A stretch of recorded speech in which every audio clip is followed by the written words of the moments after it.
Hey everybody, Brian from Witch Doctor here. Thanks for tuning in. Wanted to do a segment on load development and describe what I'm calling the known load method. The premise of the method is actually very, very simple. Use very similar loads that have demonstrated great success among shooters that are using the same caliber, the same chamber, same bullet, things like that. It's definitely not uncommon to, when you're shooting at a match or shooting with several friends, people have very similar, rifles, firearms, whatever it may be. And sometimes, if you go to a match, you'll find, if you look at the list of equipment, that 80% of the shooters are all using a certain type of cartridge, short range bench rest 6 ppc, 600-yard bench rest 6 BRA, 1,000-yard bench rest 300 WSM, some 7 millimeters, whatever it may be. And so there's a lot of data there for you, a lot of information that you could glean from other shooters about what kind of load are they shooting, and information there that will help you to sort of get to a load in a fairly quick and effective manner.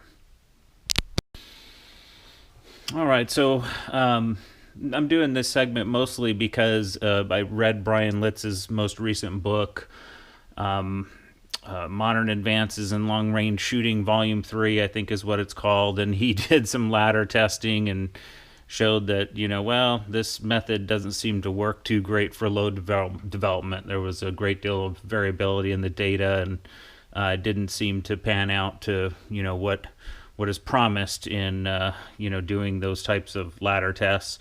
And I just thought to myself, wow, I think I may have done a ladder test once a long time ago, just to generally see like how far away are the different powder charges, but not necessarily to sort of select one particular cluster of charges that I'm going to then test further. But I've been using the known load method for, I can't even, as far back as I can remember, basically. So just want to do a video on that and kind of describe the process and the method.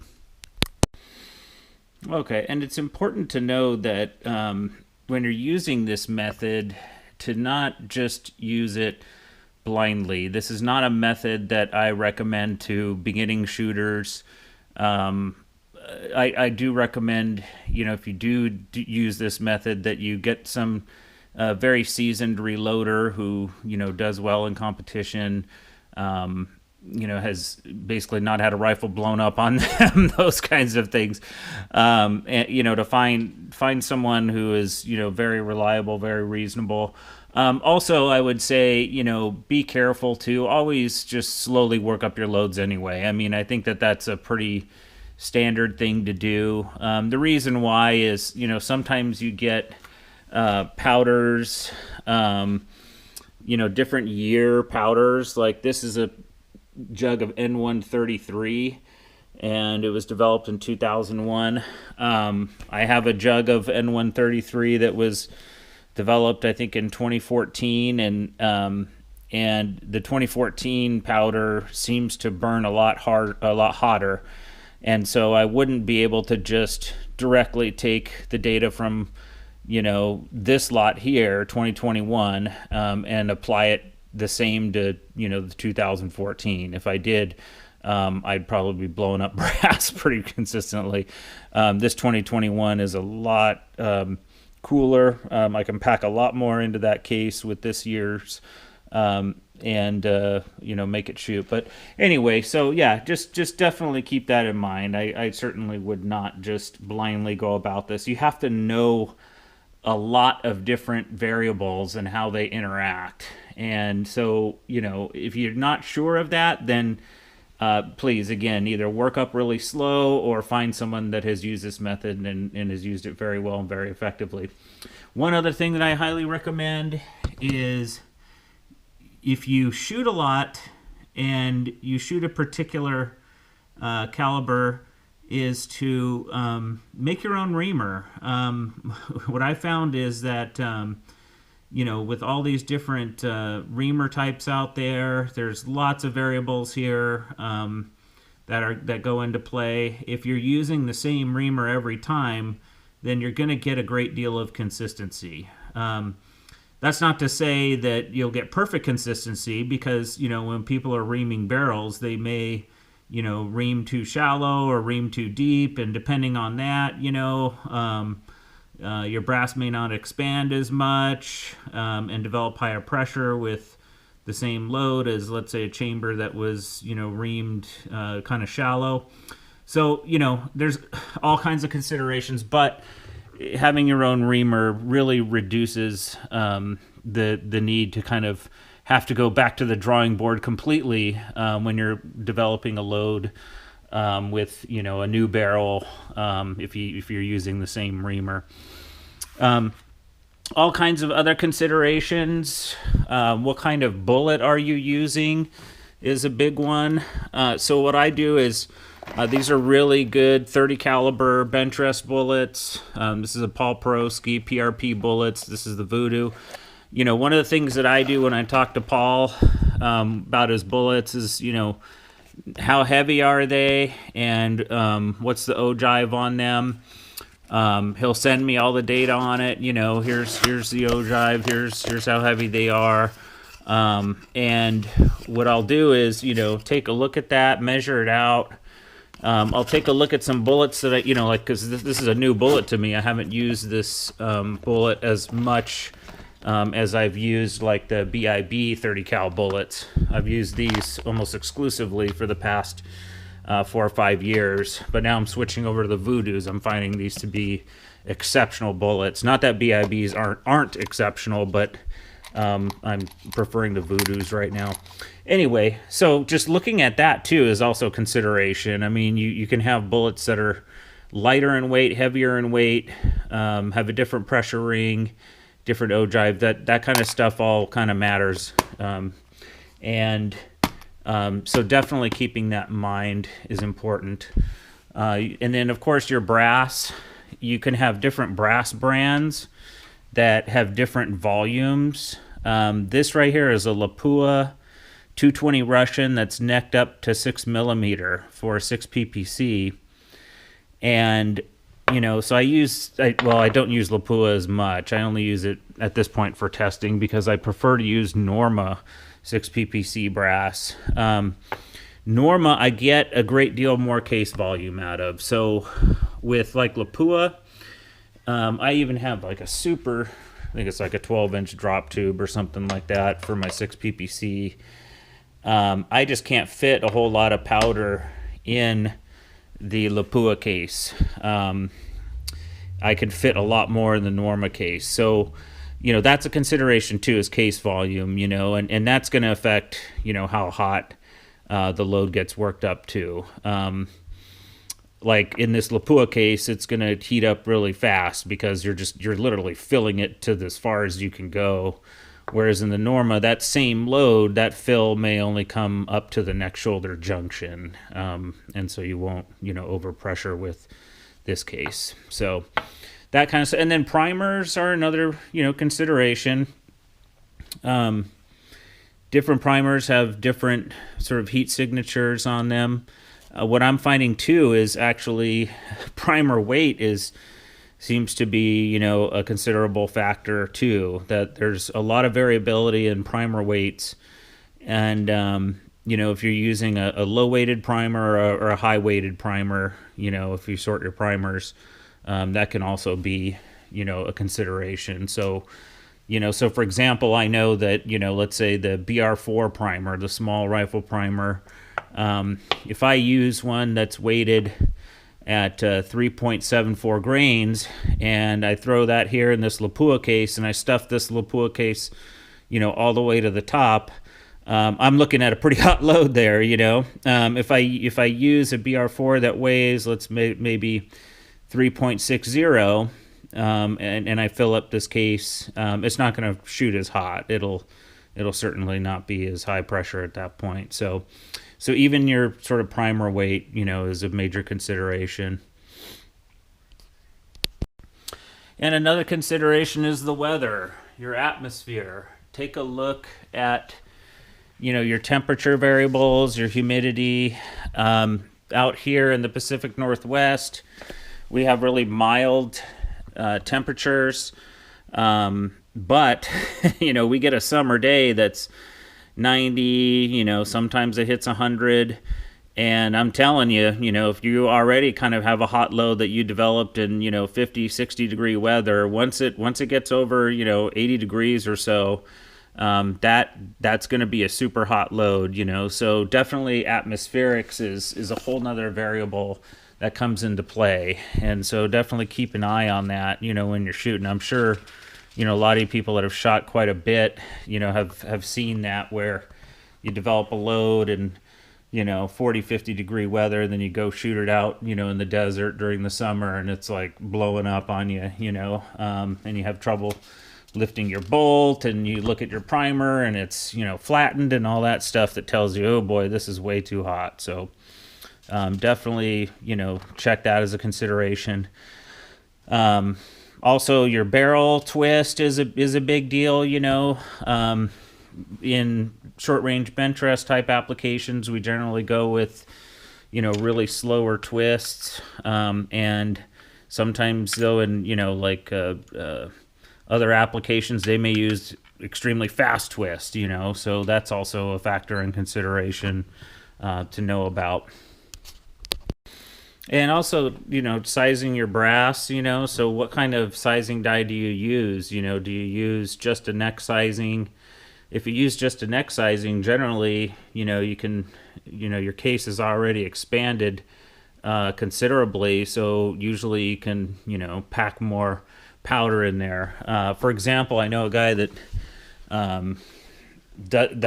neck sizes only in his 30BR, and he can stuff like 35.4 grains of H1 4198 into his cases, and it shoots just fine. If I even try to stuff 34.8 into my cases, which I full length size, and are even stretched out pretty good, I'm going to run into some serious pressure issues if I go above 35.8. But this guy, given that he only neck sizes, is already using brass that's considerably expanded, he can toss in a hell of a lot more. So be careful, so when you talk to people about what load they're using, also ask them, how do you size your brass? What primers do you use? How hot are those primers? Because I'm telling you, if I would have just said, wow, that guy's shooting really good with a 30BR, I want to try what he's trying, and he said, yeah, stuff in 35.4 of 4198 in there, yeah, my brass is going to get ruined quick, and I may not have a good day that day. So definitely that's a consideration too. How are you sizing your brass? Okay, so I've already hinted at kind of the general method is, knowing a lot about what you're shooting in terms of your chamber characteristics, knowing a lot about what year powder do you have, your primers, do you sort them, do you use hot ones, do you use ones that are on the cooler side? I think the technical word for that is brazents. Also, how heavy those primers are. Again, the heavier ones, tend to cause more pressure, faster velocities, things like that. But anyway, yeah, so you just ask around, if you go to a shooting match, quite often, I think what you'll find is that a lot of people are using the same stuff. Up here in the Pacific Northwest, short range bench rest, I'm telling you, N133 is all over the place. We do have a lot of people that use LT32 and a couple other powders, but N133 seems to rule the roost here. So it's pretty easy when people I use 29.5 or 29.9 grains. Some people even use powder dispensers where they can just tell you how many clicks they're using. I use 54 clicks of 133. You'll get some indication from other shooters, like what they're doing, how much powder they're using, what kind of bullet. When it comes to bullets, I recommend contacting the manufacturer of the bullet. They can tell you, it likes a lot of jam, like it likes to, have the bullet sticking out a lot. And then, as it gets chambered, it hits the riflings, and then you push the case in a little bit on the bullet, and then that kind of like jams the bullet into the rifling. They will also give you some indication of neck tension too, how much neck tension it likes. Does it like a lot? Does it like a little? And then that informs, what size bushings you want to get and try out. These Voodoos, by the way, definitely like a lot of jam. I'm shooting them at 20 thousandths jam. They also like a lot of neck tension. I think I'm at about 4 thousandths neck tension on them. So I can tell you right now, that's what these like. So, but there's other bullets, like Paul Peroski's, not these jokers, but Paul Peroski has what's called the Diablo bullet that I use for short range bench rest. Gotten a lot of screamer patches, by the way, when I started using those. They shoot just tiny little dots. Turns out, I first initially looked at the bullet and thought, okay, I'm going to start with, load development with jamming those. And so, after my first few 5-shot groups at jam, I contacted him, I texted him, said, hey, what the heck, I'm not really seeing really great groups. And he's like, well, you got to go about, 10 to 12 thousandths off. That's what Lester Bruno is, saying about these. And I was like, oh, well, that, I should have contacted him before I even started testing, because once I put those suckers 10 thousandths off, they were all one holing. I'm pretty sure that one's a Diablo, and I think this one too. And then this is like a 10-shot Diablo there, 261, and then another 10-shot Diablo there, 0.17. Anyway, so knowing those things is definitely a good idea. Okay, so once you got kind of what you think is a good starting point, again, start kind of low. Okay, I mean, just play it safe. It's always better to play it safe. No primer, powder, bullet, or barrel wear is worth your face, right? So, but once you get something that's fairly close, just go ahead and shoot it on target. Take a look at what you're getting, and generally the rule of thumb that I have, which has served me pretty well over the years, it doesn't work every single time, but it works like, I don't know, 9 times out of 10. I mean, it's like it's just a miraculous kind of guideline that I've used that works really well. I don't know why, but in general, if you're getting like vertical, like this would be like a vertical group. You've got 0.29, 35, and it's vertical. For this one, what I would do is this is I don't want to say a low charge, but it's not a super high one. I would go up on charge at that point, which I did. I went up to 34.3, and notice how the vertical shrunk. It's still there, but it shrunk a little bit. And then I went up to 34.4, and then the vertical shrunk again quite a bit. That's my general rule, is that, go up on the charge if it's not already a hot charge, okay? I got to make that very clear. If it's already a hot charge, go down, and go down usually a half a grain, and then you'll see the vertical start to eliminate. Went up again, and boy, that was all over the place. I don't know what happened there. There was something going on there, because then I went up to 34.6, and everything shrunk. Anyway, 34.6 is getting on the hot side, but I'm going to be testing soon. I'll go up to 34.7, probably stop there because I'm getting on the hot side. If I want to play it carefully, I may go down to here, but I don't like selecting charges where I still get some, vertical in the charges that are, basically right next to them in terms of the amount of charge. So that's how I deal with vertical. Horizontal, if there's a lot of horizontal, what I do is I'll change seating depth. This one I just wanted to test 20 thousandths jam. I wasn't actually testing seating, but next time with this, what I would probably do is, load some 34.6, maybe some 34.7, and then probably start decreasing the jam a little bit. 20 thousandths jam is quite a bit. I found if I go down to like maybe 18, 16, 14, or sometimes 12 thousandths jam, I can kind of eliminate this horizontal stringing. Sometimes you can also, give it more neck tension. Or if you're already at the really high level of neck tension, a little bit less. And that's kind of in general how I approach looking at the target and then saying, what do I do? What do I do from here? Okay, and the other thing that I do is take a lot of notes. I used to have one notebook for all of my rifles and barrels, and what I found was I'm filling this thing up. So I went and I bought these single books. I forgot how many pages they have, maybe 50 or so. And what I'm doing is for each barrel now, I'm creating my own book because I take so many notes. In the book, I take notes on, how many twists, what's the contour of the barrel, what kind of reamer was used, who was the gunsmith. Let me make sure I forgot to note that.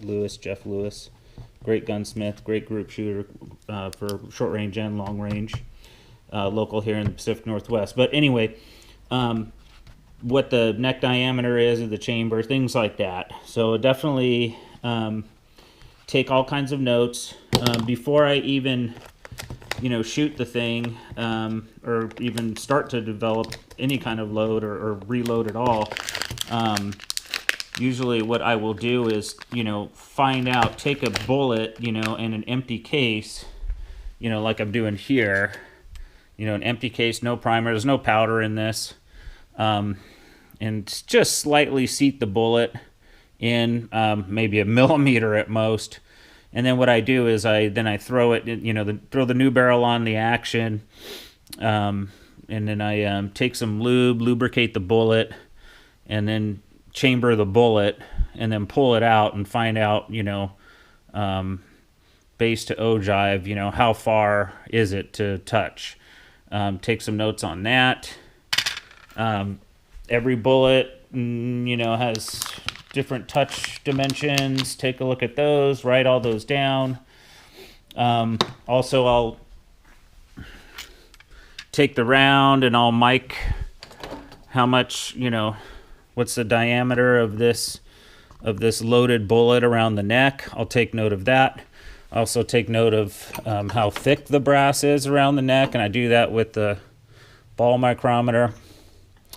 Anyway, I take all kinds of measurements and write them all down in my data book because I want to, again, this data may at some point become important. I may look at this and go, geez, why am I getting such a hot load, with all the different bullets and powders I'm testing, assuming I, test more than one bullet or powder, which is usually what I do anyway, but sometimes I land on a great bullet right away or a great powder right away. I don't have to, but, and I may find out like, oh, look, man, that's a 330 neck, but a loaded bullet comes out 329, that maybe the pressure ring on that bullet is a little bit thicker than the other bullet that I was using.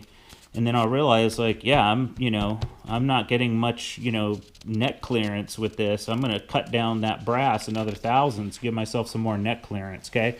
So all this data is important at some point. I also, after I fire the brass a couple times, I take headspace readings with my case gauge micrometer here, Wilson case gauge micrometer. It's quick and easy. You can just throw a bullet in there. Oh, that's probably 30 BR. Throw a bullet in there, and then you put the case gauge on the top, and then it tells you, what your dimension is. And so I'll take measures on all that kind of stuff after I fire the case. I'll also take that piece of brass and I'll size it about 1/1000 down, and then I'll stick it inside the rifle after I strip the bolt of, the firing pin and, ejector, all that kind of stuff, and see how's the bolt closing. And oftentimes what I find is after I size it a thousandths, the bolt, is not closing real easily. After I size it about a thousandths and a half, the bolts start to close more easily. If I size it to 2 thousandths, usually I can just drop the bolt and it'll just fall, because there's enough clearance to where there's nothing like sort of binding it up. So, and I take notes on all that, slightly hard to close, closes completely. And then I'll take my notes, bump to this headspace on the Wilson case gauge micrometer, and this is the die that I'm using that will bump it to this size. So I also know like that this die, is the one that is bumping at this particular dimension. Anyway, so I take notes on break-in too, because oftentimes when I'm breaking in a barrel, to me it's kind of preliminary load development. I may get some really good indications when I'm breaking in the barrel of like, wow, this thing really likes, this kind of, this amount of powder, and so I'll get some preliminary data on that. I also keep my records of my groups and stuff like that. I have a whole shitload of, test data, actual target data, all kinds of stuff. But I do write that stuff into my notes, what's shooting good, what's not. Also, cold bore shots, again, I look at that too. I have one barrel where the cold bore shot always goes way up left. Happens every time. So definitely do not shoot that in cold bore. I'll usually, fire that first shot on the cider target or something, because for whatever reason, that particular barrel, just that cold bore shot goes up left. Again, be careful too where you're shooting at. Don't put it on a cider target that you're planning on using as a cider. Put it like off to the side of the target where you're not going to get penalized for it, but it's not, part of the array of the, cider circles or dot or whatever it is, Some barrels, like this one here, I took some notes here, doesn't even need fowlers. Like, for whatever reason, I can just start shooting on record and it's, shoots tight groups there. Also take notes too on when to clean. This one, I think this one after about 20 to 25, precision starts to kind of take a little bit of a dip. So, yeah, I think with this one I said, yeah, I got to sort of clean it after I shoot about 20, 25 rounds or so. But anyway, so taking good notes, copious notes is always good. You may, again, notice some trends in there. You may notice some things that you're like, oh man, this number's not right, or and it may result in you having to sort of do something to potentially correct the issue. All right, and the final part of this is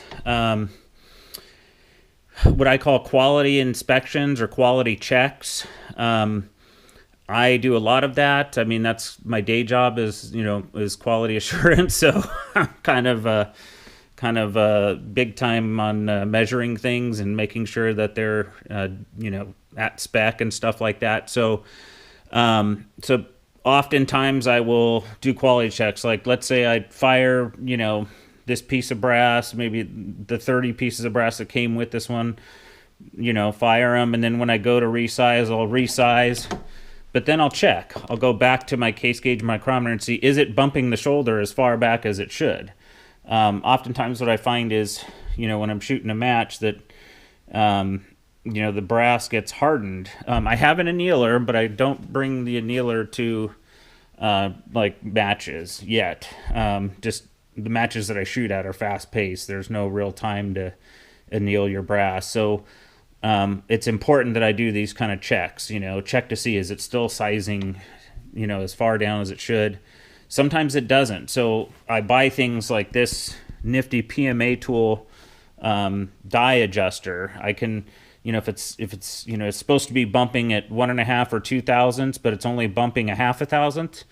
And I check a few, at least a few. Don't just check one. You could just have one piece of brass that's hard, but the rest are soft. So check a handful of them before you do any adjustments. So oftentimes by the end of the match, after we shoot, a piece of brass, maybe, 15, 20 times, I may end up having to dial this down 1, 2, or 3 thousandths because I'm having to push this shoulder headspace area down farther and harder in order to get that 1.5 or 2 thousandths headspace. So always checking that stuff. Check this too, by the way. Check your die. Make sure it's tight.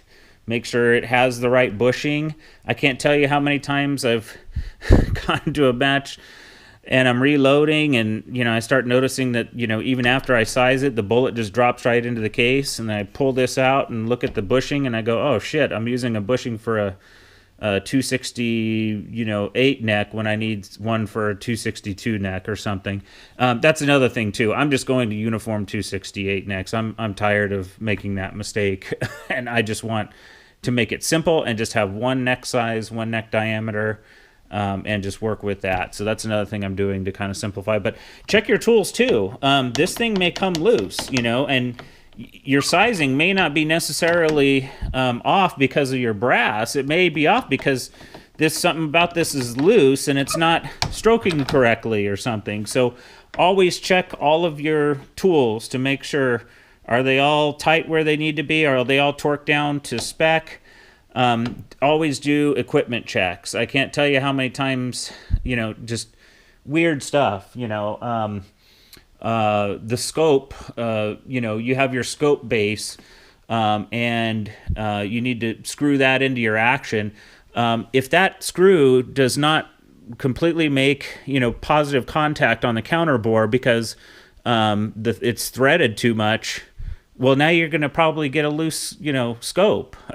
So even checking stuff like that, go in and check how many times, how many turns does this screw have until, it's supposed to make contact with the counter bore. Stuff like that is pretty simple. But like, if you're shooting a loose scope, I mean, you're screwed, and it's an easy thing to fix. You just cut the bolt down. Anyway, always doing those kinds of checks. Oftentimes I'll even if I don't plan on sorting certain bullets, like these really, really great match grade bullets, they're all extremely uniform. I always, check it. I'll get a thing of bullets, check them, and it's like, man, if I got, 20 out of 50 that are all miking to within, less than half a thousandths or a half thousandths, then, to me it's like, no, these are really high grade stuff. I don't need to check them. But like some burgers, yeah, I'm going to go ahead and check these. I'm definitely going to, make sure that I sort those by overall length and stuff like that. And you'll be surprised at how much variability you get. I had one box of burgers, the 108s, and one of them in a box of 500 was a 105, by the way. So, stuff like that happens at the factory, wrong bullet gets in the bag, whatever. That could screw up your entire group if you're shooting at, 600 yards or 1,000. So checking stuff to make sure it's all, it's worth the time, to make sure it's all working well. I just recently repaired some flags of mine. I had some old survey tape on mine, and it didn't seem to be moving too well in the wind. And so I went and I bought, I don't even think this is survey tape, but it's a really light grade survey tape. And I, went ahead and just replaced them, took them out yesterday and today, and they were extremely sensitive, So, that's another thing. I went ahead and replaced these because it was like the old ones are looking a little bit worn. Anyway, very important, to just check all your stuff. All right, and while you're shooting your known load, take a look at your brass. That's one thing that I do, after a fire that puppy, and then what I'll do is, check my bolt. If my bolt is, cycling fairly easily, that's a good sign. If the bolt is not, and it's really hard going up, that's usually not a good sign. So definitely pay attention to that bolt as you're cycling it, and check the brass. Like, so I will inspect the brass, usually all pieces of brass. So when I'm doing load development, I will, literally, even if I check, maybe I'm shooting, this charge is considered, not super hot.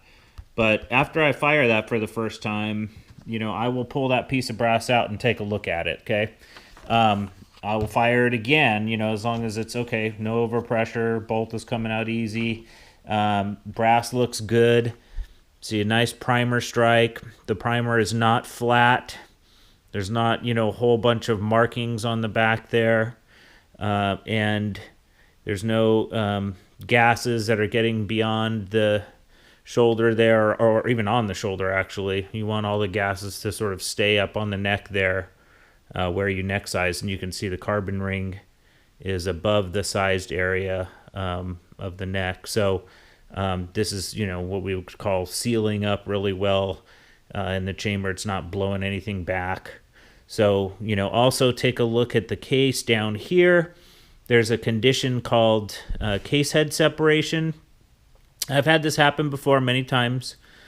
You'll see like a line on the brass, like it's a pretty bright line down here. And that's a good indication that that brass has stretched too much. Usually what it's due to is, sometimes what it's due to is you're sizing the brass more than a couple thousandths. Maybe you're sizing it 3, 4, 5, 6 thousandths.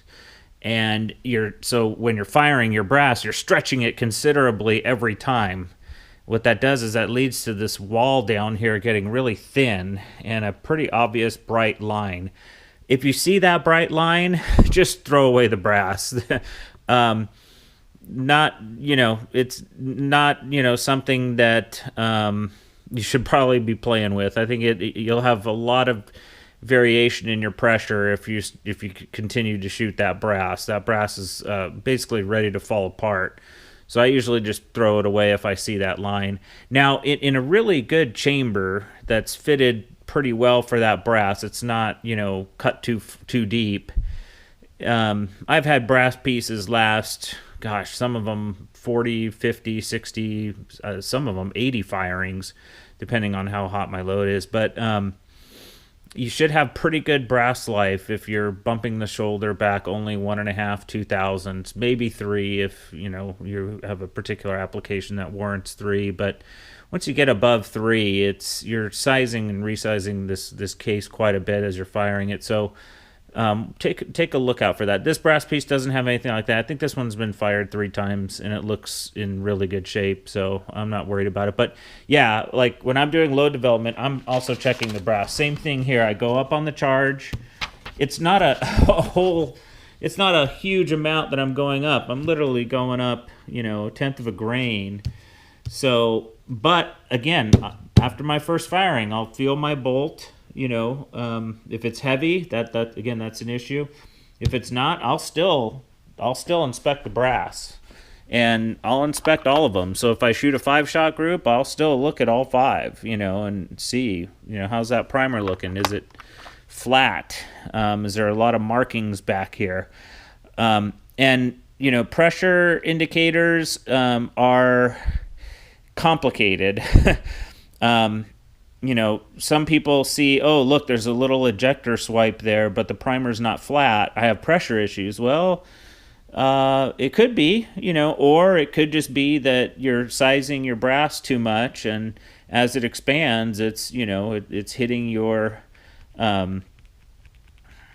it's hitting something back there and causing it to, get some kind of like little dot, on the brass there. I don't know if you've ever seen that ejector, mark on the brass. So anyway, I'll look for all those. Is there ejector mark? Is there swipe? Is there flattened primer? Is it cratered? Whatever it may be. This one is looking great. It's not flat at all. Looking good. Anyway, I'll do that for every single piece as I'm doing load development. And then again, what I do too, and I mentioned atmospherics, if I, you know, am considering shooting the exact same load that I developed in, let's say, 40, 50 degrees, and I consider shooting that exact same load when it's, 80 plus degrees, I will probably likely start a little bit lower before I just sort of transfer the exact same load. Maybe go down, 3/10 of a grain, maybe 5/10 of a grain or something like that first, and see, am I getting any pressure with that? If not, I may work up. But I'm telling you, it's pretty rare that you can, use a hot load, from that was developed from 40, 50 degrees in, 80 plus degrees. It usually gets a lot hotter and hotter temperatures. Anyway, so inspect your brass while you are doing load development. That is a very important thing to do. All right, everyone. Thanks for tuning in. Again, the known load method, pretty simple. Just checking with others, see what they're doing. Check the powder lots, check the type of bullets, make sure you're not just blindly using someone else's load. Definitely think about all the other considerations that go into it. Again, your brass type, the your powder, whatever it may be, all considerations. But what I find is with that known load method, I don't have to do ladder tests. I don't have to sit at the range and fire off hundreds of rounds to, figure it out. Usually, again, call the bullet maker, ask around, hey, how hot is the new powder? Stuff like, and I ask people who are experts. I'm not getting information from, people that don't know their shit, So a lot of the people that I talk to are very well versed, and so I can get fairly quickly, I can get the good load done very quickly, and it'll be typically very, precise, very reliable. So anyway, that's the deal. And again, another piece of advice is always check your equipment and make sure all your equipment is doing well, and measure everything and write it down in a data book. Because again, those numbers are going to probably help you at some time, along the way. All right, everyone, take care.